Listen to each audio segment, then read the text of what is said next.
I am finally free from my evil child. We put our severely autistic child in an institution. 2 years ago we decided to put our 18-year-old severely autistic nonverbal child in an institution.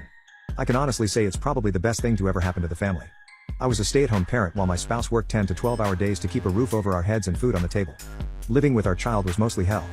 From the moment they woke up, if they even slept that night, there was never a moment of peace, never a quiet easy day. Nothing made them happy, nothing.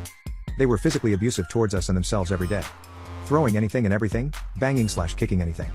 They would shut the door to their room, lay on the floor in front of it, and just kick it for hours and hours and hours. Think running on the door, sometimes I still feel the way it would vibrate the whole house. Walls would have holes in them, windows broken, they broke 5, doors would need to be replaced yearly. If you weren't paying attention to them you'd get your hair pulled hard, sometimes drugged to the floor or slapped. One time we all shaved our heads so they wouldn't have anything to grab. And oh boy did that make them angry. Have you ever seen a grown 16-year-old have a total meltdown because they couldn't pull your hair? Communication was always a problem, they just refused to learn anything. Not for lack of trying on our end either. The only sign language they took any interest in learning was food. So when you would ask them a question like do you have to use the restroom? They are still in diapers? Or do you need help? They would just sign food and if you got it wrong, which was all the time, they'd get angry and have a meltdown. The tablet was never an option, it was always just something to throw. They went to school every day with normal school hours until they were 15, then it got switched to Tuesday and Thursday until they were 17. They became too much for the staff to handle. It was just something to give us some time to breathe. To try and get something done, but it was never enough. I know those poor teachers were afraid of them, and don't blame them. It was the only break we ever got, and we desperately needed it. My favorite time of day was putting them on that school bus in the morning. Then every time I would dread seeing the bus come back up our road in the afternoon. Sometimes I don't think they were happy to see me either. My other older kids were always stressed and worn down. Heads are always on a swivel. It made me feel like a crap parent. I made sure they all got their driver's licenses as soon as possible so they could escape. Then I found myself becoming increasingly jealous of them because they could leave. I wanted to leave with them every day, anything was better than being home with them. When the virus hit, that's when things started to take a turn for the worse. We were all stuck in the house with them.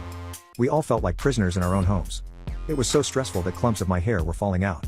The abuse got worse, and my house was falling apart. I had a nervous breakdown and was sent to the hospital for a week. I didn't want to leave, I didn't want to go back home. My other kids slept/stayed at my parents' house while I was there. Leaving my spouse to go it alone. It was an eye-opener for them, I never really told them how bad it was when they weren't there. So after my stay in the hospital, we made phone calls, and they were placed in an institution a month later. Where they are thriving.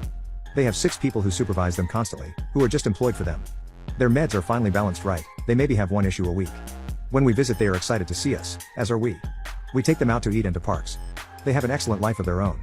Communication is still a little iffy, but I believe progress is being made because of those wonderful people.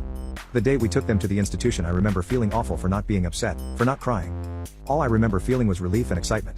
It took us months to feel some kind of normal, like we forgot how to be human. We got so used to being a doormat all the time we didn't know what to do with ourselves.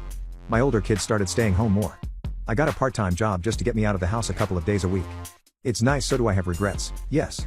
Is one of those regrets putting them in an institution? No. My older kids, my spouse, and I are finally able to breathe.